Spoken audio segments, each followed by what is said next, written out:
सबसे सटीक विश्वसनीय तरीके से जिम्मेदारी निभाना, निडर हो आपके लिए सिस्टम से भिड़ जाना, आपके हर मुद्दे को मजबूती से उठाना। विधि विधान से प्रत्याशी अब कहाँ बदल सकते हैं? हिंदू बन जाएंगे, अगली बार उनको चुनाव लड़ा। आप चाहते हैं हिंदू बन जाए? हिंदू बन जाए तो अगली बार लड़ा देंगे।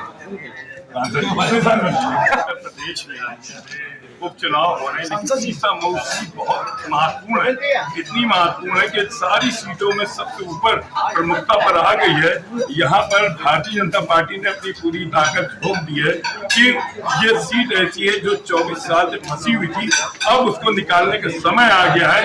भाजपा ने पूरी निकालने की तैयारी कर ली, पूरी रणनीति तैयार कर ली, अपने दिग्गज उतार दिए, मैदान में उतार दिए कि सीसा मऊ का आपको जो है विजयी करनी है।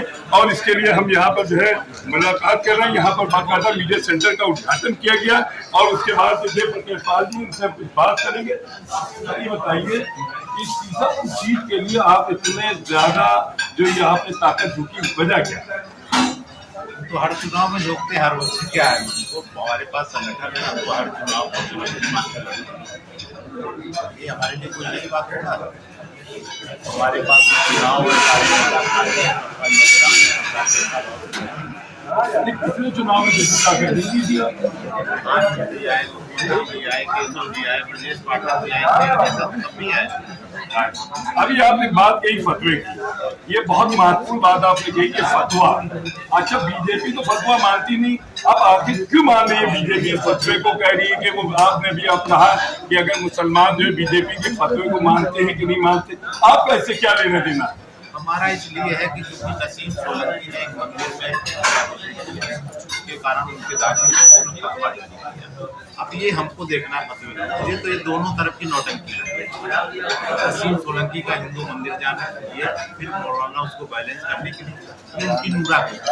अब समाज को मैं इसलिए कह रहा हूँ कि क्योंकि ये दोनों समाज को हिंदू समाज को गुमराह करने के लिए दोनों मैं उनको ये बताना चाहता हूँ कि नसीम सोलंकी के मन में कोई है मौलाना का फतवा अगर उनके मन में श्रद्धा है नसीम सोलंकी को 125 मंदिर और जो मुस्लिम क्षेत्रों में गुरुदशा को प्राप्त है उनके बारे में वो बोले, उनके बारे में जाकर वहाँ जलाभ करें और मौलाना साहब के अगर नसीम के फतवे के बाद में फतवा इस्लाम में बहुत मायने रखता है और उनके बाद भी नसीम सोलंकी के प्रचार में जाता है, उनके द्वारा आयोजित किसी कार्यक्रम में जाता है, तो ये देखना है समाज को फतवे का पूरी मान्यता, क्योंकि नसीम सोलंकी और मौलाना के बीच का जो विषय है इसको मैं समाज को दिखाना चाहता हूँ कि उस पर ध्यान से देखिए क्या हो रहा है, आपको गुमराह करने की क्या। आप तो फतवे को मानते नहीं, आप शुरू से स्टैंड उनका मानना नहीं, आपका तो नहीं मानना है इसमें, क्या फतवे को मानते हैं? उनका समाज मानता है, हम क्यों मानेंगे? फतवा तो उनका समाज मानता है, उनके लिए जारी किया।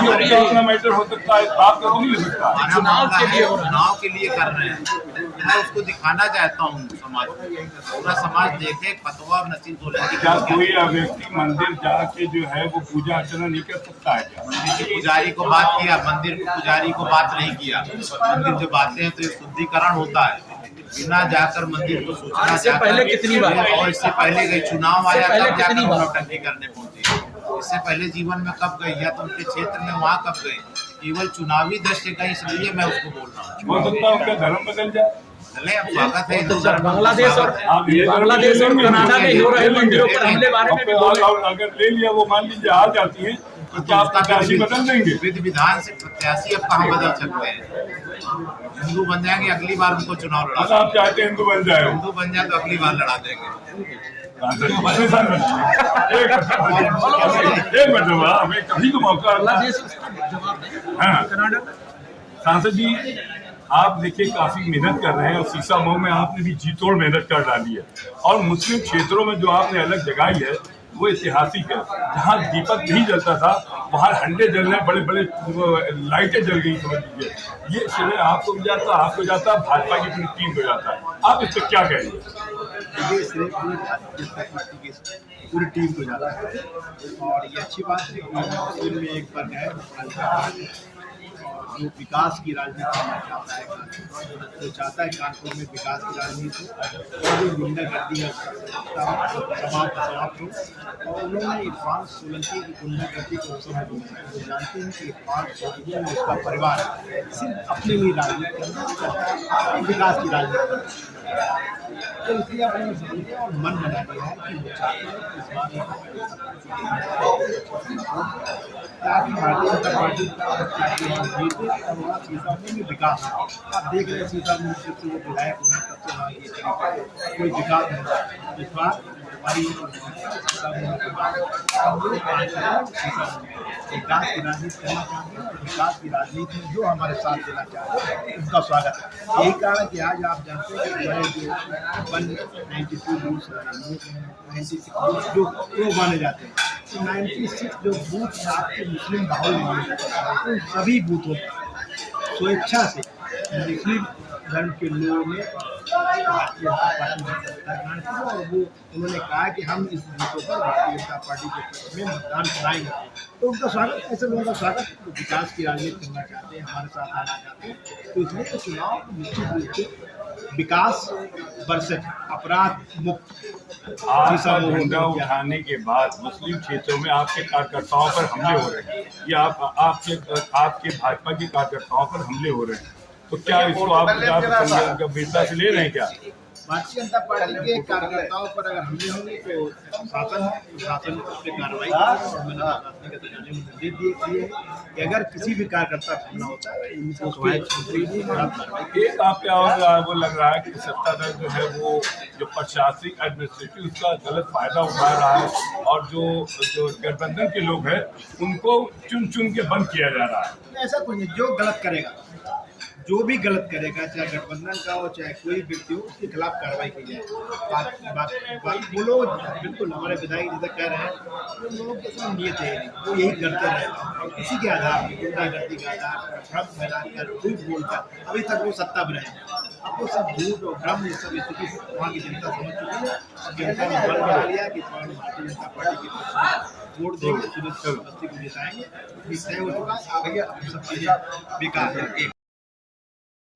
केवल चुनावी राजनीति का लाभ उठाने के लिए, सस्ती लोकप्रियता का लाभ उठाने के लिए मंदिर में जाकर के नौटंकी करने के बजाय नसीम सोलंकी जी को चाहिए कि वो सामने आए, मीडिया के सामने आए और बांग्लादेश में जो हिंदुओं के मंदिरों पर अत्याचार हो रहा है, कनाडा में जो मंदिरों पर हमले हो रहे हैं, उनके बारे में भी कुछ बोले।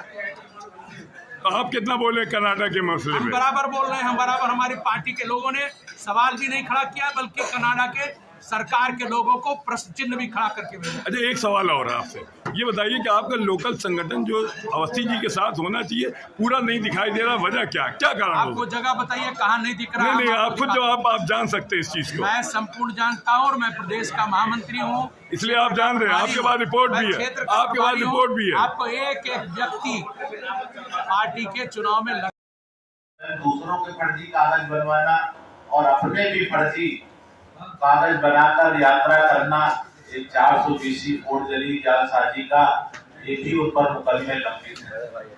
इसके साथ ही तिरंगे का अपने जन्म दिवस पर उन्होंने तिरंगा का केक बनाया और उसको भी काटने का उन पर मुकदमा हुआ था। बाद में समाजवादी पार्टी ने की सरकार ने उनका वापस किया था। यानी उसकी मानसिकता कैसी है कि देशद्रोही कोई तिरंगा का केक बनाकर काट सकता है, ये उसका स्वभाव है। इस तरीके से गणेश शंकर विद्यार्थी मेडिकल कॉलेज में सामान्य वहाँ के छात्रों से छोटी मोटी उनकी गांठ टच हो जाने के कारण से किस तरह अपने सैकड़ों गुंडों को लेकर छात्रावास में और वहाँ के डॉक्टरों के साथ उस समय कैसे उन्होंने अभद्रता और किया था, जिस तरीके से पूरे शहर ने देखा है। छोटी मोटी घटना थी, जनप्रतिनिधि से समझा देते बच्चों को, लेकिन वो तो चूंकि गुंडा स्वभाव के, अराजक स्वभाव के, समाजवादी का जैसा स्वभाव होता है, उस कारण से उस तरह चिकित्सकों के और छात्रों के साथ जो दुर्व्यवहार किया था, ये सब कोई पूरा कानपुर जानता है। दरअसल प्रभाव में किस तरीके से दंगा भड़काकर वहाँ के लोगों को प्रताड़ित करना, मुकदमा लगवाना, ये सारी चीजें आपको मालूम है। यही एमडी के स्कोर है ऋतु महेश्वरी के दफ्तर में घुसकर किस तरह से गुंडागर्दी किया था ये भी आप सबको मालूम है। ये फरीदाबाद एक बार यात्रा के दौरान सुप्रीम कोर्ट द्वारा प्रतिबंधित टिंटेड विंडो कार के जो वहां रोका तो इनके गुंडों ने वहां की पुलिस के साथ मारपीट की थी। ये सारे घटनाक्रम उनके अपराधी स्वभाव को, देश विरोधी स्वभाव को दर्शाते हैं और उनको अब एक प्रश्न ये उठता है कि नसीम सोलंकी की सास, इरफान सोलंकी की माता, इरफान सोलंकी के भाई और बहनें आखिर इस मंदिर में क्यों नहीं आए हैं, ये जरूर सवाल अपने में उठ रहा है।